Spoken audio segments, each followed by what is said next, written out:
So let me test my understanding here. I go up to the magical door. I produce the ruins. The door opens and I get the magical item.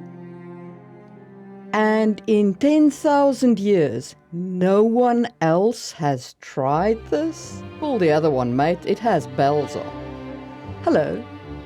Today I want to talk to you about secret places and magically hidden rooms in fantasy settings. Welcome to another episode of Just in Time Worlds with your host, Marie Mullaney. Secret rooms are quite a staple not just of the fantasy genre, but also in the mystery genre. However, in a fantasy setting, they are quite a trope and are often used. But there are various ways in which you can hide your secret room, and each of them offers different plot points and different ways of using the secret room to tie into what you want to achieve. So let's take a look at some of the ways in which you can create a secret room in fantasy and how it's been used by other authors. I hope that you enjoyed today's episode. If you haven't yet, please do hit the subscribe button and hit the thumbs up button if you enjoy this episode. Okay, let's get cracking. One of the first ways in which you can create a secret room is by means of the magical password or magical action that unlocks a door. One of the most famous examples of this is, of course, Speak Friend and Enter, which is what Gandalf says at the Mines of Moria to open the door. It is also this mechanic that is used by J.K. Rowling in Harry Potter, A Chamber of Secrets, where you have to speak in Parseltongue in the language of snakes in the girls' lavatory. Why? Why did Salather Slytherin put the Chamber of Secrets as entrance in the girls' lavatory? I don't understand. Anyway, sorry. So you are speaking in Parseltongue, you speak the password and it opens. Tolkien gave us another example of this, but a much more complex one in The Hobbit, where you have the map that you have to read under the specific light of the moon. And then that map guides you to a secret entrance where you have to use the sunlight on a specific day to hit a specific point, which then opens the special way or shows you the special way into the underground mines, where, of course, the dragon is waiting for them because that's the way these things go. As shown by these examples, there are two ways to use this kind of plot device of a hidden room. The first is where you can infer the password from something in the environment. Speak Friend and Enter being written as the riddle across the door of the Mine of Moria. The snake tap in the bathroom. Again, why the bathroom? Sorry, the snake tap in the bathroom that tells you what to say in order to open the Chamber of Secrets. And so you can essentially identify the password from the environment in which the room exists. This basically isn't so much about security, because clearly you don't want people to not come in at all if that's the password that you put in place. Instead, it's about filtering out people that you don't want. In Harry Potter, it's about filtering out people who can't speak Parseltongue. The Mines of Moria filters out people who can't figure out the password and people who can't speak Elvish. On the other hand, The Hobbit and the map is very much about security. It's a very hidden thing to identify. First, you have to read the map correctly. Then you have to implement the map correctly with knowledge of what you're figuring out.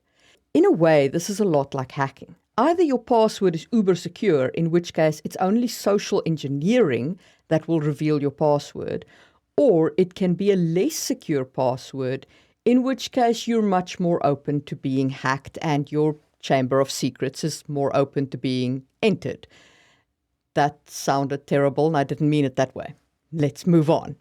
But what does this give you as a fantasy world builder? The filtering kind of password, the password you can figure out from the surroundings, this allows you to have a little bit of tension on entering into the secret place. As a good example, there is tension when the Fellowship of the Ring needs to enter into the mines of Moria.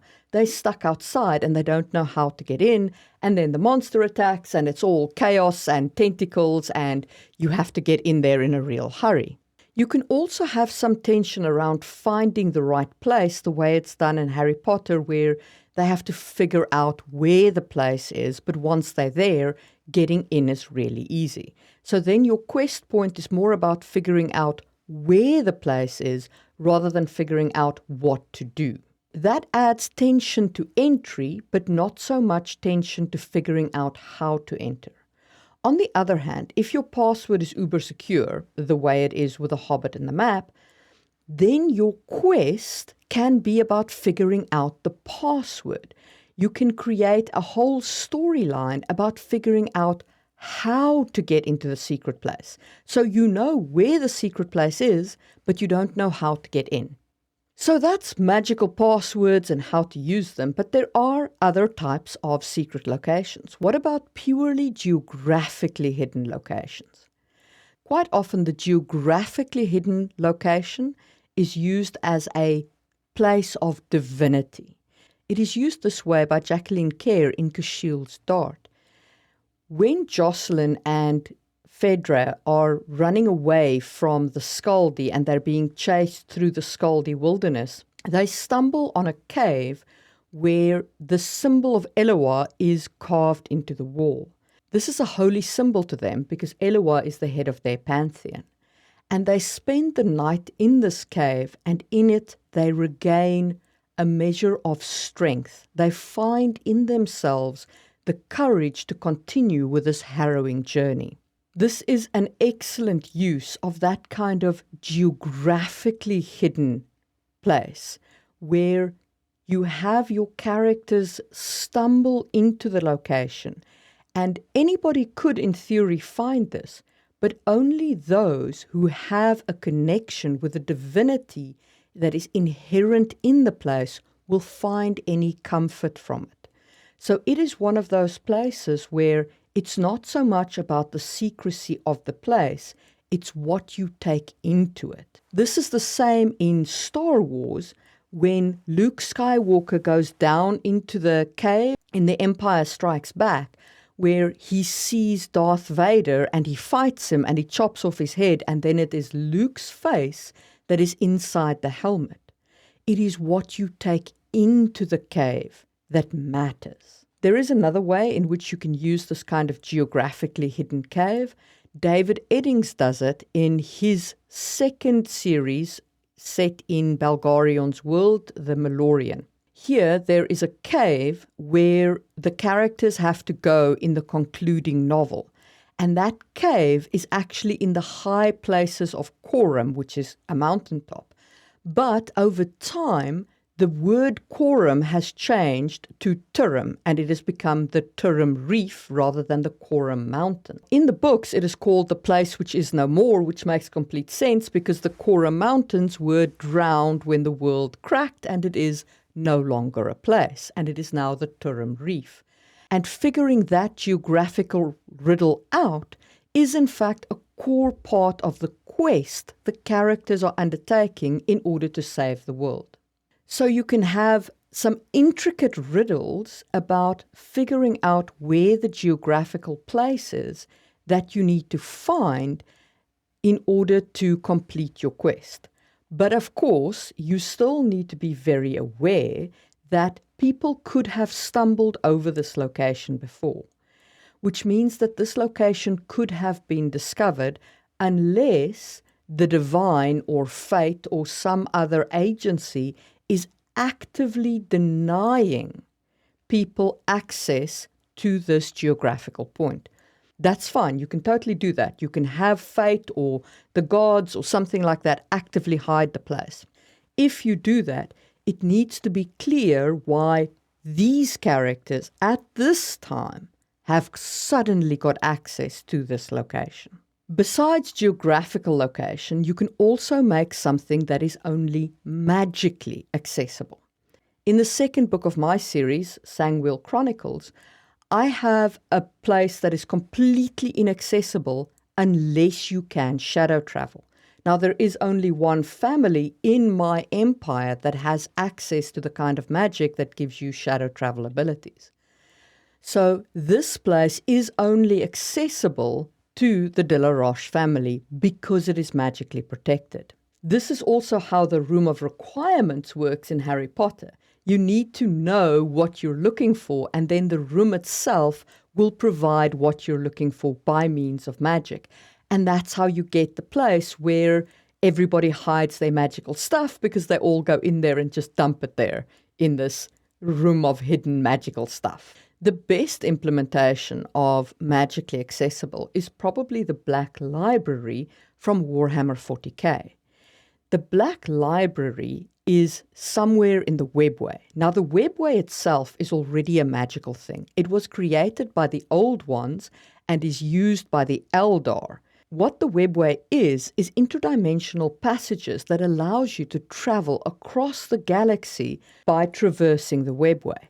And somewhere in the webway is the Black Library. The Black Library is the repository for all of the knowledge of the Eldar on the ruinous powers, on the chaos gods. So not only do you need magic in order to enter the webway, and then you need to find the Black Library, but it is also guarded by the Harlequin.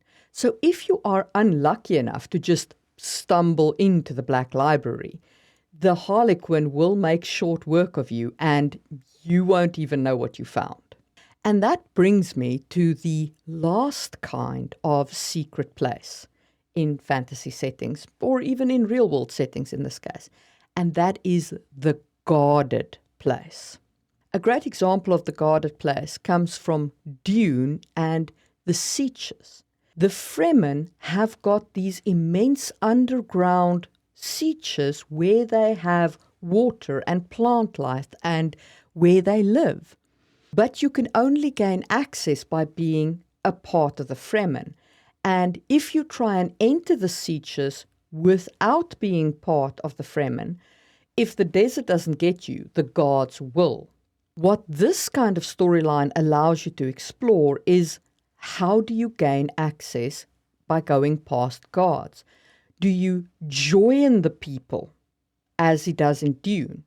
Or what Katherine Kerr does in one of her later books is the Otter people kidnap a point of view character and they take him into their secret places. The Otter people who kidnapped this poor dwarf and took him to their underground caves below the water level, well, they weren't planning on ever letting him go. But the story point, the plot point at this point becomes, how do you then escape this secret place to which you were taken by the gods?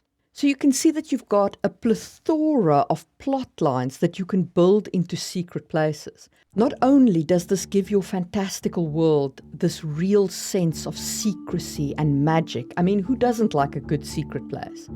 But it also provides you with some seriously great plot lines and threads to draw on. So you can pull the thread of the magical password, where the location is, how to circumvent the gods, the divine, and what you take into the place versus what is already there.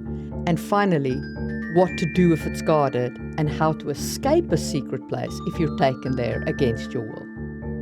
And that is my take on secret places in fantasy worlds. I hope that you've enjoyed this episode of Just in Time Worlds. Please do hit the thumbs up button, subscribe if you haven't already, and I will see you soon for another episode.